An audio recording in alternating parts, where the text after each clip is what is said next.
So hello everyone, कैसे हैं आप सब। आई होप आप सब अच्छे होंगे। मैं हूँ स्वाति सेजवानी, स्वागत करती हूँ आपका उदित फार्मेसी के यूट्यूब चैनल पे।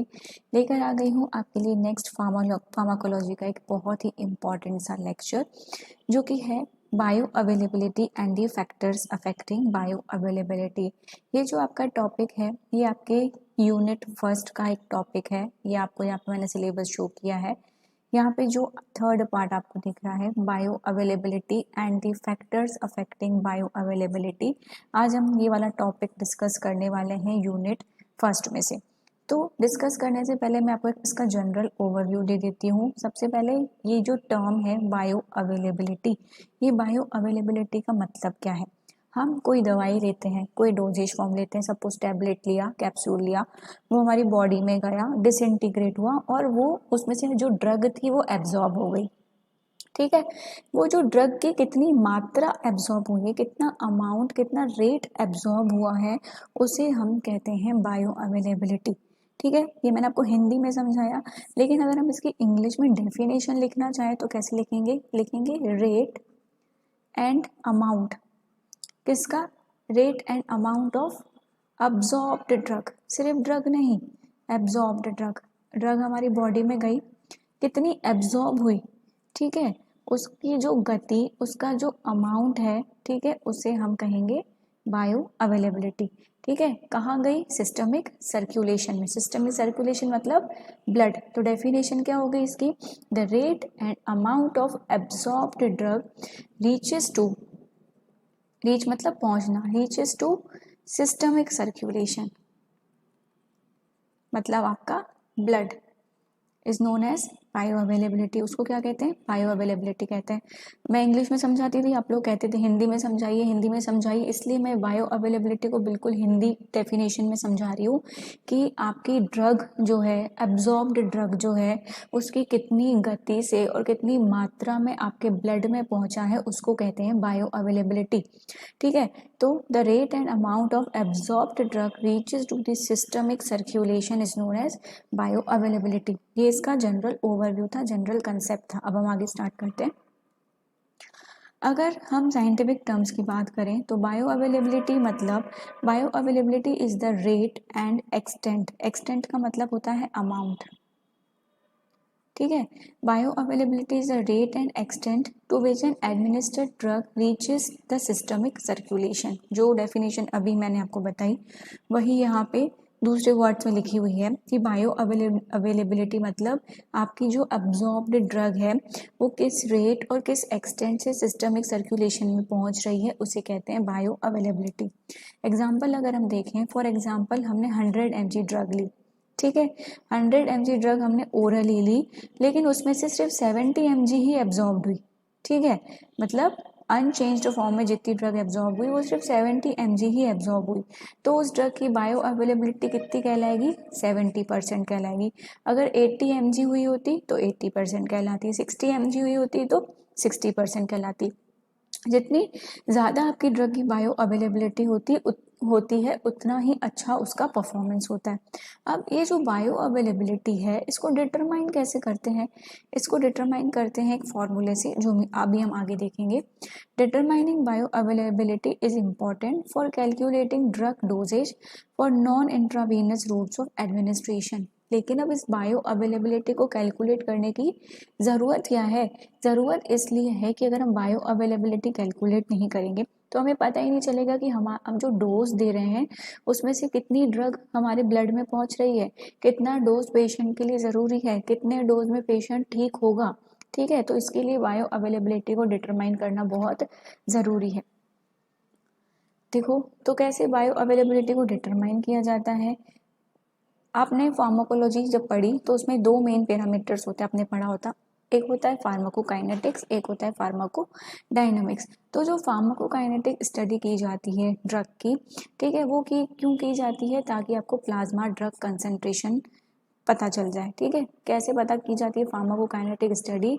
जो प्लाज्मा ड्रग कंसंट्रेशन है, ये आपको दिख रहा होगा यहाँ ग्राफ में, प्लाज्मा ड्रग कंसंट्रेशन का ग्राफ प्लॉट किया जाता है टाइम के अगेंस्ट। ठीक है, कैसे? आईवी रूट दो, चाहे आप नॉन आईवी रूट दो, चाहे आप किसी भी रूट से ड्रग दो, आप ड्रग का अगर आपको बायो अवेलेबिलिटी चेक करनी है तो आप एक ग्राफ प्लॉट करते हो प्लाज्मा ड्रग कंसंट्रेशन और टाइम के बीच में। ये ग्राफ जब आप प्लॉट करते हो तो आपको फार्माकोकाइनेटिक पैरामीटर्स पता चल जाते हैं और इसी के थ्रू आपको पता चलती है बायो अवेलेबिलिटी। बायो अवेलेबिलिटी कैसे पता चलेगी? बायो अवेलेबिलिटी का एक फॉर्मूला होता है, ये आपको दिख रहा होगा यहाँ पे, जो कर्व प्लॉट किया जाता है प्लाज्मा ड्रग कंसंट्रेशन और टाइम के बीच में। जब हम उसको ओरल रूट से देते हैं, फिर हम उसको आईवी रूट से भी देते हैं, मतलब इंजेक्टेड रूट से भी देते हैं, तो जो एरिया अंडर कर्व होता है ओरल रूट का, ठीक है, उसे हम रखते हैं ऊपर, और जो एरिया अंडर कर्व होता है इंजेक्टेड रूट का उसे हम रखते हैं नीचे और मल्टीप्लाई कर देते हैं 100 से, तो हमारी निकल आती है बायो अवेलेबिलिटी। ठीक है, ये AUC किसका है? एरिया अंडर कर्व किसका? जो ड्रग हमने ओरली दी है। ये AUC किसका है? उस ड्रग का जो कि हमने इंजेक्टेड फॉर्म में दी है। तो बायो अवेलेबिलिटी क्या हो गया? बायो अवेलेबिलिटी रेशियो हो गया। किसका ratio? Area under curve of a single oral dose, ये जो ओरल डोज हमने दिया है, to the obtained after IV administration of the same amount. मतलब एक ही ड्रग है, आपको उसको ओरली भी देना है, ठीक है, और IV भी देना है। तो एरिया अंडर कर्व जो ओरल का आएगा वो आपको ऊपर रखना है, एरिया अंडर कर्व जो इंजेक्टेड का आएगा वो आपको नीचे रखना है, मल्टीप्लाई कर देना है 100 से, तो आपको आपकी बायो अवेलेबिलिटी मिल जाएगी। यही यहाँ पे ये फॉर्मूला लिखा हुआ है। इस तरह से बायो अवेलेबिलिटी को कैलकुलेट किया जाता है। तो जब भी कोई न्यू ड्रग डिस्कवर होती है, उसका जो डोजेज फॉर्म बनाया जाता है उसकी हमेशा बायो अवेलेबिलिटी चेक की जाती है, ताकि हमें ये पता चल सके कि किस पेशेंट को कितना डोज देना है। जैसे कि पैरासीटामोल का 500 mg डोज बना, तो 500 mg डोज कैसे डिसाइड हुआ? कई बार उसकी बायो अवेलेबिलिटी को चेक किया गया डोज को फिक्स करने से पहले। ठीक है, आगे बढ़ने से पहले मैं आपको जानकारी दे दूँ हमारे उदित फार्मेसी के ऑनलाइन लर्निंग प्लेटफॉर्म के बारे में। उदित फार्मेसी जो कि आपको तैयारी कराता है D pharma first year, D pharma second year और कई तरह के कॉम्पिटिटिव एग्जाम्स की भी। डी फार्मा फर्स्ट ईयर में हम आपको अवेलेबल कराते हैं सारी recorded classes, live classes, e-book के फॉर्म में हम आपको PDF नोट देते हैं। चैप्टर वाइज हम आपकी एक्सरसाइज कराते हैं, प्रैक्टिस के लिए हम आपके चैप्टर वाइज टेस्ट लेते हैं। लाइव चैट अवेलेबल रहती है, जो भी लेक्चर्स है वो बायलिंगुअल रहते हैं, हिंदी इंग्लिश दोनों में अवेलेबल रहते हैं, आपको समझने में कोई दिक्कत नहीं आती है। अगर आप एग्जिट एग्जाम की तैयारी करें तो उसके लिए भी आपको कंप्लीट गाइडेंस दिया जाता है। सेम क्लासेस अवेलेबल है डी फार्म सेकेंड ईयर के लिए भी। अगर आप हार्ड स्टडी मटेरियल सिर्फ बुक्स लेना चाहते हैं तो वो भी अवेलेबल है। Theory, solve papers, unsolve model papers दोनों ईयर के लिए अवेलेबल हैं, सेकेंड ईयर के लिए भी, फर्स्ट ईयर के लिए भी, जिसकी शिपिंग बिल्कुल फ्री है। आपको क्या करना है? आपको जाना है प्ले स्टोर में, टाइप करना है उदित फार्मेसी, ये ऐप आपके सामने आ जाएगी। ऐप को आपको इंस्टॉल कर लेना है, ओपन कर लेना है। ओपन करने के बाद कुछ इस तरह का लोगो आपके सामने आएगा, आपको यहाँ पे अपना नाम लिख देना है और लेट्स गेट स्टार्टेड पे जाना है। जब आप लेट्स गेट स्टार्टेड पे जाएंगे तो इस तरह का स्क्रीन आपके सामने आएगा। आप अपना मनपसंद कोर्स जिसकी भी आप तैयारी कर रहे हैं वो आप खरीद सकते हैं। इसके लिए आपको कोई भी प्रॉब्लम आ रही है तो आप दिए गए नंबर पर संपर्क कर सकते हैं। सुबह 8 से शाम के 6 बजे तक आपकी पूरी सहायता की जाएगी। आगे बढ़ते हैं। अब ये जो बायो अवेलेबिलिटी है ये कैसे अफेक्टेड होती है, तो हम पढ़ रहे हैं factors that influence bio availability. Factors that influence bio availability मतलब ऐसे फैक्टर्स जो कि बायो अवेलेबिलिटी को अफेक्ट करते हैं, जिसकी वजह से आपकी बायो अवेलेबिलिटी चेंज हो सकती है, बढ़ भी सकती है, कम भी हो सकती है। तो सबसे पहला फैक्टर जो है बायो अवेलेबिलिटी को अफेक्ट करने वाला वो है आपका फर्स्ट पास मेटाबॉलिज्म, जिसको कि हेपैटिक मेटाबॉलिज्म भी कहा जाता है। हेपैटिक वर्ड कहाँ से आया है? हेपैटिक वर्ड आया है लिवर से। जब भी हेपैटिक वर्ड यूज हो रहा है मतलब लिवर की बात हो रही है। तो फर्स्ट पास मेटाबॉलिज्म क्या होता है ये पहले आपको समझना पड़ेगा। जब आप ड्रग लेते हो ओरल रूट से तो आपकी GIT में जाती है, स्टमक में जाती है, ठीक है, तो वो ड्रग सिस्टमिक सर्कुलेशन में पहुंचने से पहले, ब्लड में पहुंचने से पहले पोर्टल सर्कुलेशन में जाती है। अभी पोर्टल सर्कुलेशन क्या होता है? जो सर्कुलेशन होता है न्यूट्रिएंट रिच ब्लड का, मतलब जो ब्लड का सर्कुलेशन होता है गट और लिवर के बीच में, उसे कहा जाता है पोर्टल सर्कुलेशन। ठीक है, मतलब जो ब्लड का सप्लाई हो रहा है आपके गट और लिवर के बीच में, उसे कहा जाता है पोर्टल सर्कुलेशन। अब आ जाते हैं हमारे फर्स्ट पास मेटाबॉलिज्म पे।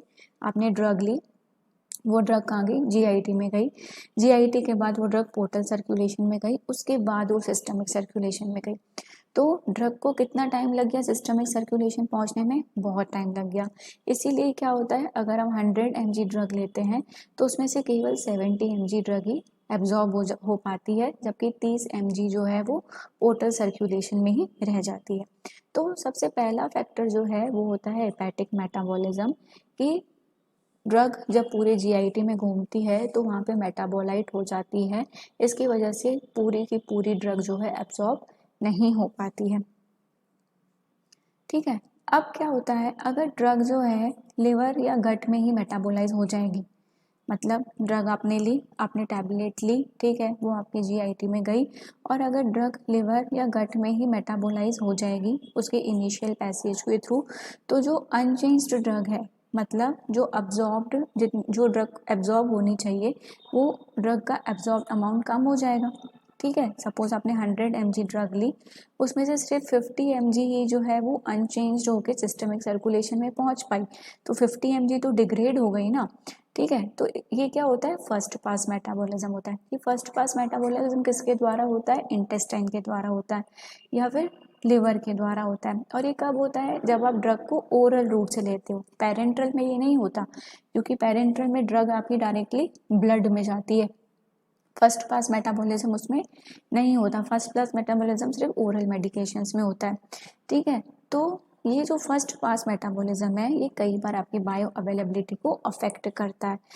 जैसे कि हमने यहाँ पे एग्जांपल लिया है नाइट्रोग्लिसरीन का, अगर आप नाइट्रोग्लिसरीन को ओरल फॉर्म में देते हो तो 90% नाइट्रोग्लिसरीन जो है वो फर्स्ट पास मेटाबॉलिज्म में ही निकल जाती है, सिर्फ 10% ही उसकी बायो अवेलेबिलिटी शो होती है। इसलिए नाइट्रोग्लिसरीन को ओरली की जगह सबलिंगुअल या फिर ट्रांसडर्मल रूट से दिया जाता है। सबलिंगुअल मतलब जुबान के नीचे रख के, जैसे आप उसको टंग के नीचे रखोगे वहाँ पे जो वीन्स और आर्टरीज का नेटवर्क है वो उसको एब्जॉर्ब कर लेगा। ठीक है, तो जब भी ड्रग आपकी फर्स्ट पास मेटाबॉलिज्म की वजह से डिग्रेड हो रही होती है तो आप क्या करते हो, उसका रूट ऑफ एडमिनिस्ट्रेशन चेंज कर लेते हो। इसीलिए आप बायो अवेलेबिलिटी चेक करते हो, वरना आप सारी ड्रग्स को ओरली नहीं दे देते, दे दो।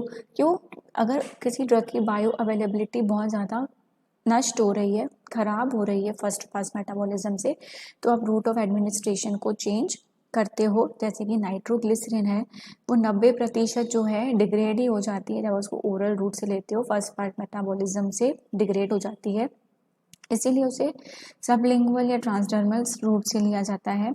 और ऐसी ड्रग्स जो कि बहुत ज़्यादा नष्ट होती हैं फर्स्ट पास मेटाबॉलिज्म में, उनको इतना डोज दिया जाता है कि कम से कम जो उनका एक्टिव अमाउंट है वो डिज़ायर्ड एक्शन दे सके। इट मीन्स अगर 100 mg में से 50% 50 mg जो है डिग्रेड हो जाएगी, तो कम से कम आपको 500 mg या 200 mg का डोज देना पड़ेगा कि आपकी ड्रग वहाँ पे पहुँच सके, जितना उसका एक्शन है उतना वो एक्शन दे सके।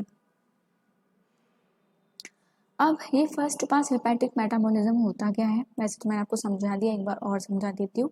जब भी आप कोई ड्रग लेते हो तो वो जीआईटी में जाके एब्जॉर्ब होती है, ठीक है, फिर वो आपके पोर्टल सर्कुलेशन में जाती है, मतलब आपके गट और लिवर में जो ब्लड सप्लाई होता है, फिर वो जाती है आपकी सिस्टमिक सर्कुलेशन में।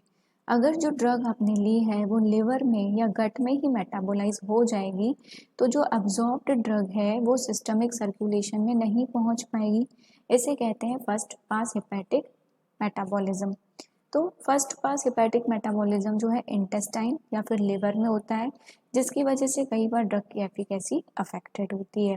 जैसे कि अभी हमने नाइट्रोग्लिसरीन का एग्जाम्पल पढ़ा कि नाइट्रोग्लिसरीन को हम ओरल रूट से देते हैं, ठीक है, तो 90% डिग्रेड हो जाती है, इसलिए उसे सबलिंगुअल या ट्रांसडर्मल रूट से ही दिया जाता है।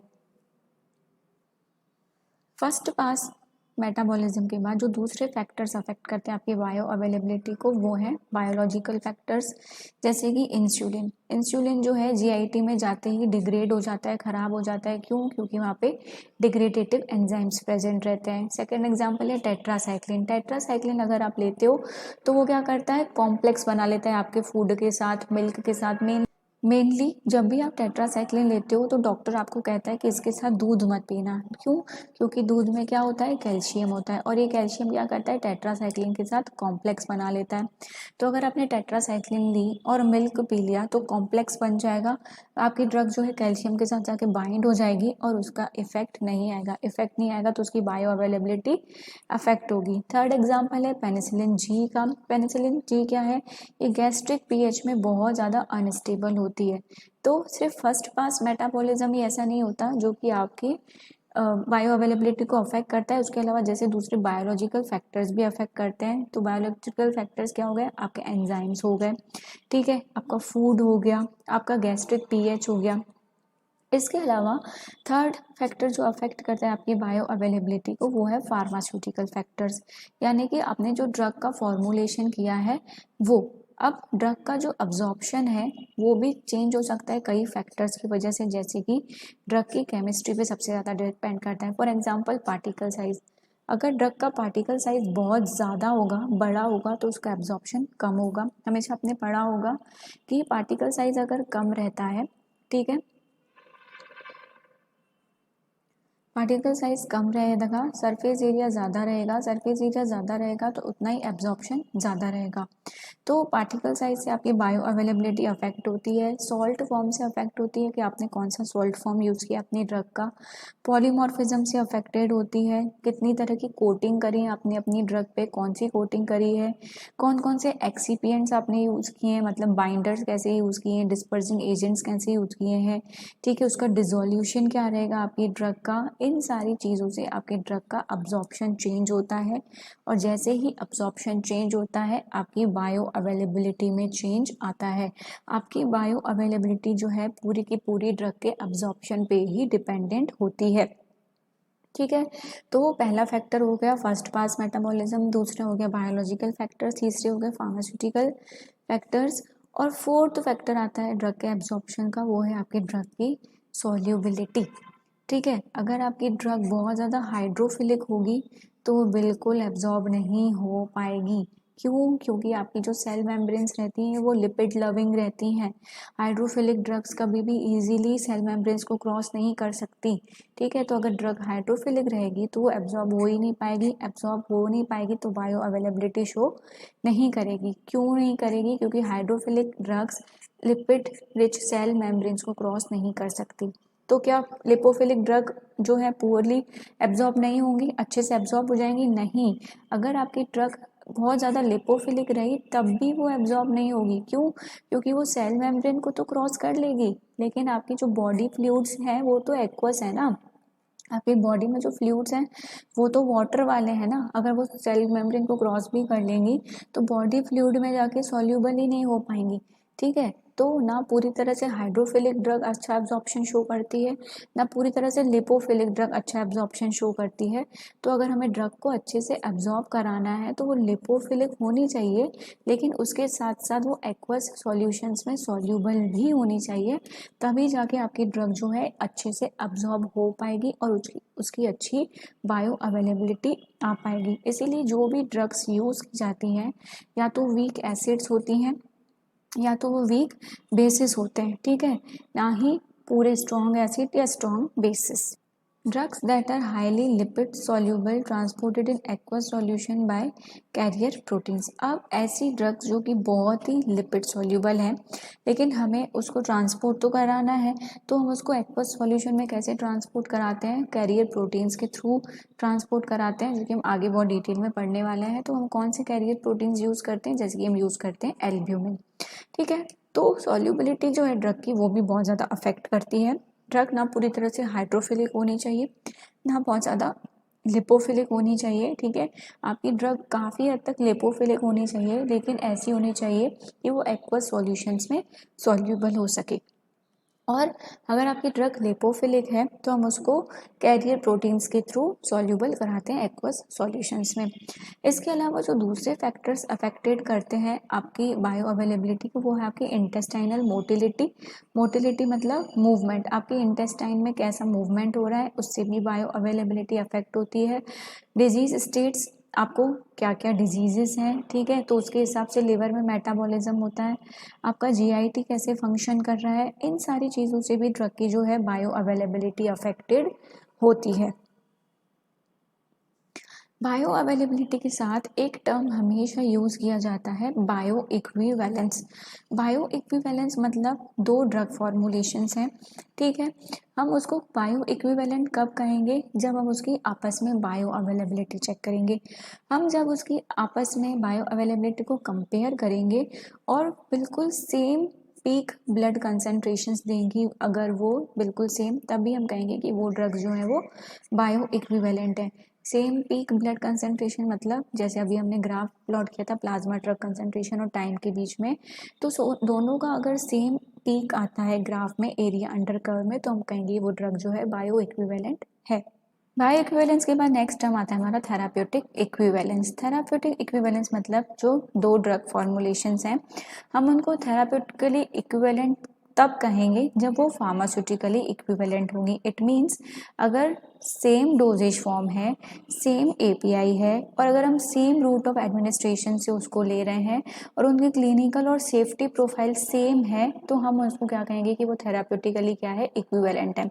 सपोज सेम डोजेज फॉर्म मतलब दोनों कैप्सूल हैं, दोनों में पैरासीटामोल है, ठीक है, दोनों को हम ओरली ले रहे हैं, दोनों में वही क्लिनिकल और सेफ्टी प्रोफाइल्स हैं जो होनी चाहिए, तो हम ऐसी ड्रग्स को क्या कहते हैं, ऐसी ड्रग्स को हम कहते हैं कि हाँ वो थेराप्यूटिकली इक्विवेलेंट है या वो थेराप्यूटिक इक्विवेलेंस शो करती हैं, ठीक है। अब ये जो क्लिनिकल इफेक्टिवनेस है, ये क्लिनिकल इफेक्टिवनेस डिपेंड करती है आपके मैक्सिमम ड्रग कंसंट्रेशन पे और टाइम पे कि कितने टाइम पे पीक पे कंसंट्रेशन पहुंच रहा है, ठीक है। तो कोई भी दो ड्रग को हम बायो इक्विवेलेंट तभी कहेंगे जब वो सेम एक्टिविटी शो कर रही हो, लेकिन ये ज़रूरी नहीं है कि कोई अगर ड्रग बायो इक्विवेलेंट है तो वो थेराप्यूटिकली भी इक्विवेलेंट हो, नहीं।